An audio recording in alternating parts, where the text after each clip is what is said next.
Well, g'day there. You're probably here because you're curious about changing spark plugs on the Tenere 700 a little bit easier. I'm halfway through the job. I thought I would do a video anyway. Probably the first thing you're going to want to do before you start doing this is make sure you've got some replacement plugs if you want to change them out.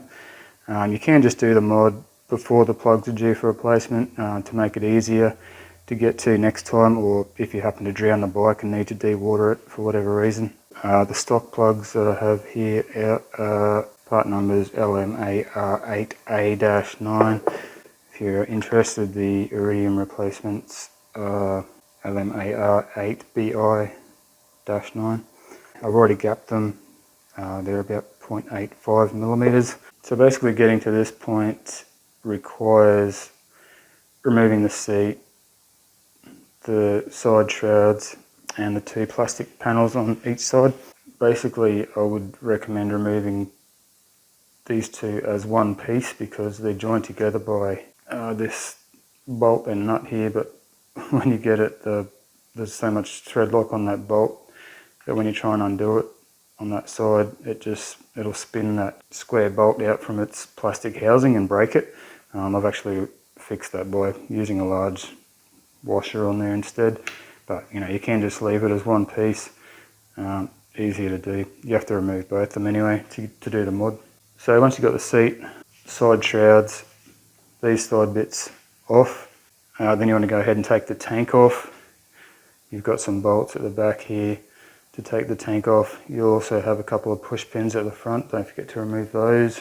And then you've got your fuel connector, your fuel pump connector, and also your breather. When you go to take your fuel connector off, I had a little bit of trouble with it, but once you figure out how to do it, it's pretty easy. When it's installed, it's clicked in there. You just have to back that, to do it with one hand, but pull that off. Then you've got to squeeze the sides here. There's a couple of little soft buttony things on the side there, and you better pull that off. So once you've got all that off, tank off and everything, the actual mod involves removing this piece of plastic from the frame. It's just bolted in with two 10mm bolts. One is in behind here, the other one's right there. There will be a whole bunch of wires plugged into these holes, just clipped there. I think the main purpose of this is just to support those wires. So what we're doing is removing this, unclip all the wires from it, get rid of it, put it aside, and then we need to zip tie up the wires. So basically I've got one zip tie here, just holding these ones up and out the way.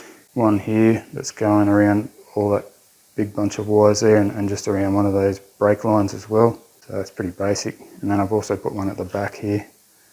And they don't seem to be rubbing on anything, and plenty of guys are doing this mod and not having any dramas. So yeah, those wires are pretty right. And what this actually does is opens up the whole side here, so you can get straight in there and you can actually get to both plugs from this side.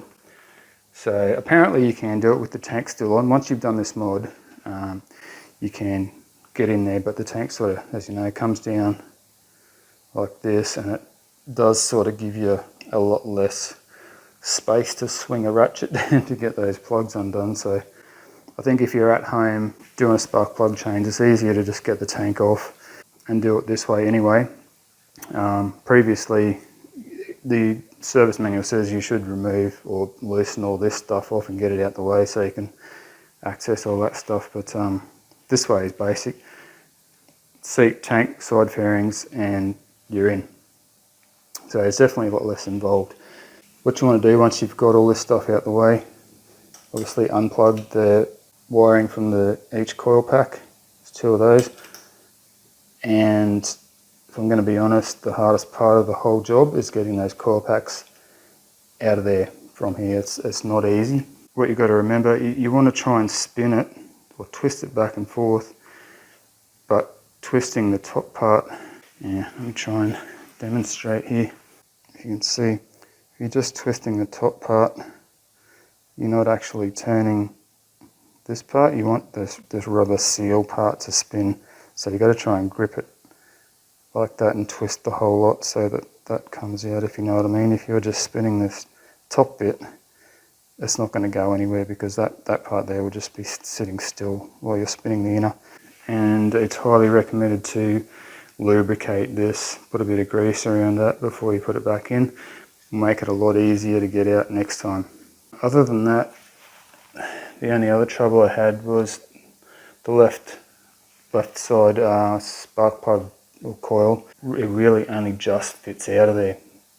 You have to push the throttle cable a little bit to the left as you're pulling this up, and there's also some wiring above it that you have to push back, and you sort of got to pull this thing up to the front of the bike and in this direction, and it will only just fit out. But it is doable. You'll get there. Once you've done it once, I think it's going to be a lot easier. And from there, getting the plugs themselves out is actually quite easy. I'm using the same tool setup as what I saw recommended in another video. So we've got a 14mm spark plug socket and 2 universal joints along with a 3/8 inch drive ratchet, and that worked really well. You can get that in there quite easily. This socket doesn't have a rubber plug in it, so the plugs are just sitting loose in the top of the head. I actually just used a magnet, a long thingy, bent that down in there, and that got the plugs out, which is great at home, but I don't carry a magnet with me out on the bike, so if I need to dewater it, I need to figure out another way of getting those out. And plus I don't carry this tool with me, all that. I could if I had to, but what I'm going to try and do when I put it all back together is use, well, this is my basic toolkit that I carry on the bike. What I'm interested in is the stock KTM plug driver that comes with, I think these come with your KTM EXCs. I think we got one with our 500 EXC and our 350s. So yeah, that's a 14mm. Just as a point of interest, fits perfectly in the front axle of the T7 to undo that, which is very handy. I think there was something on the end of this that came off, but that works quite well because you can actually just use an 8mm socket on there. 8mm socket. We have a driver, and it's also flexible, so it should be able to get in there. I haven't tried it yet, but it is pretty much around about the same length. Should work. So I won't have to, well, if this works, I won't have to add any more tools to my kit. It'll just be stuff that I've already got, so that'll be awesome. This plug driver does have a rubber insert in there to grab the plugs, but it doesn't actually work with these. I think it's designed to grab the ones that have the screw caps on there, so it's a bit too big, but that's okay. I'll muck around with that. I'll find a rubber plug to go in there that will actually grip onto this plug, so I'll be able to get it out without a magnet, hopefully. Anyway, I'm going to go ahead and put the plugs back in now and see how I go getting those coil packs back in. I think that's going to be the hardest part again, getting them back in there. Well, the left hand one anyway. So I'll try and film it as best I can, but there's no guarantees that it's going to be any good. So I'm going to do the sensible thing and do the hard one first. I'm just going to lower the plug in there. My fingers, hopefully not drop it too far, because you don't want it to close up the little gap on the end of it too much. I'm going to try my KTM tool.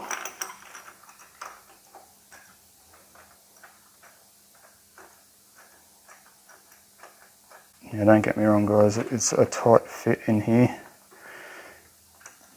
I don't have tiny little hands, but I don't have big meaty banana hands either, so as you can probably see there's a really long shank on these, so they take quite a while to thread in, but thankfully they go in pretty easily with your fingers.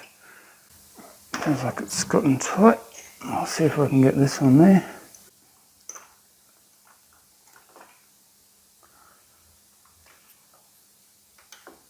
Well, looks like this tool's going to be a goer. Bloody beautiful. I don't know if it's worth noting or not, but the plugs weren't that tight when I undid them, the stock ones.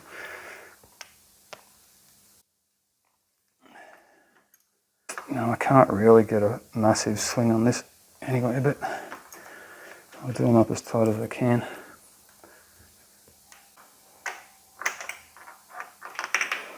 So yeah, guys, that tool's a winner. If you can get hold of one of these from somewhere, they're very lightweight, compact, does the job. Alright, put the second plug in, lower it down gently.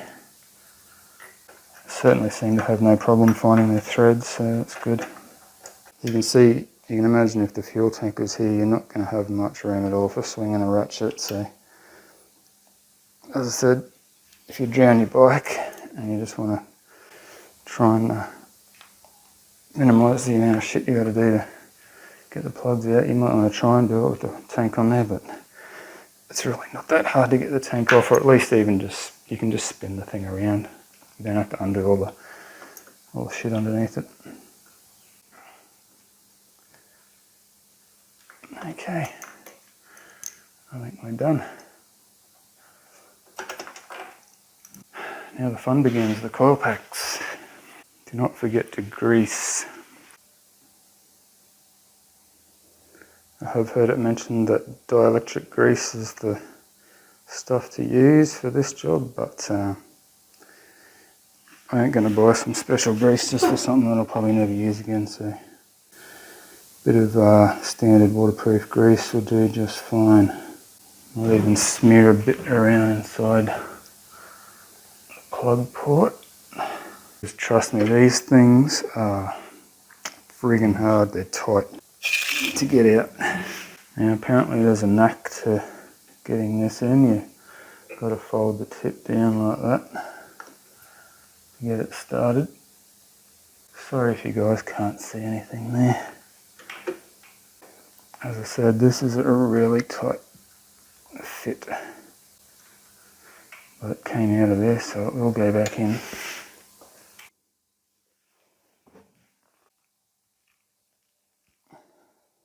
Right, guys, I just had to stop the video and have a bit of a think about what I was doing, because what I was doing wasn't working. If you find that you're forcing this coil pack in, what you actually need to do is, rather than pushing the wiring back with it, you need to bring that wiring out of the way, if you know what I mean. There's your wiring up there.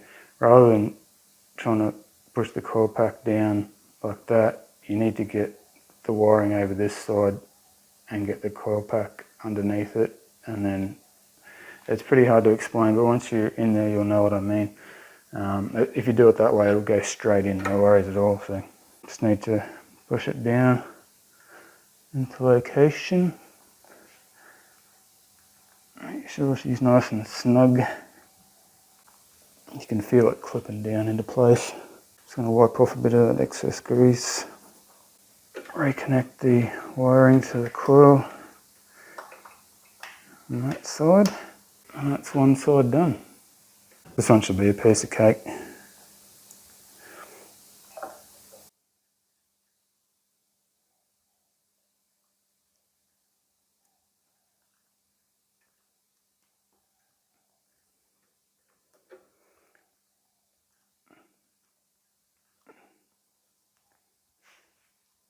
Okay, wiring back on.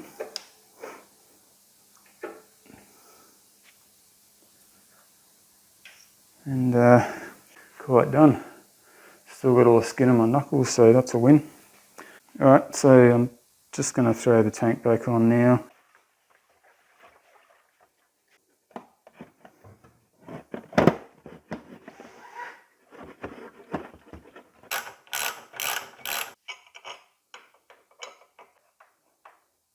Okay, so now that I have the tank on, hooked up and bolted in, I'm going to just make sure it's going to start and run fine. Better to find out this stuff before you get everything back together.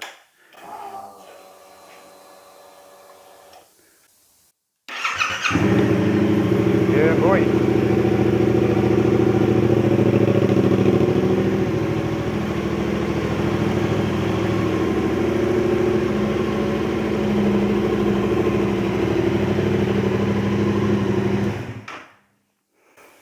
Alright, so there she's a goer. That's something. You can see here the limited space with the tank on. Like, you can still get your hand in there. Yeah, you could probably still do it. I'll definitely be trying that if I need to on the trail at some point. But as I said, when I'm at home and I've got the time and the tools and everything to do it properly, I'll just be taking the side fairings off, taking the tank off, and just, you can get in there easy. If you think that this might be something that you could handle at home yourself, definitely give it a go. It's not that hard. It just takes a bit of perseverance, especially getting those coil packs out for the first time, but once you've done that, you're laughing. The second thing is, if you can get a hold of one of these from a KTM, definitely a handy little tool to have. Works great for getting the T7 plugs out. And thirdly, if you happen to ride through water a lot, be very careful about dropping your bike in there, because as easy as that is, it's probably not something you want to be trying to do on the side of a trail when it's starting to get dark and you're a long way from camp. It's doable, but definitely easier with that mod. Worth doing for sure. But yeah, try and avoid drowning your bike. We'll see you guys on the next vid. Thanks for watching. Cheers.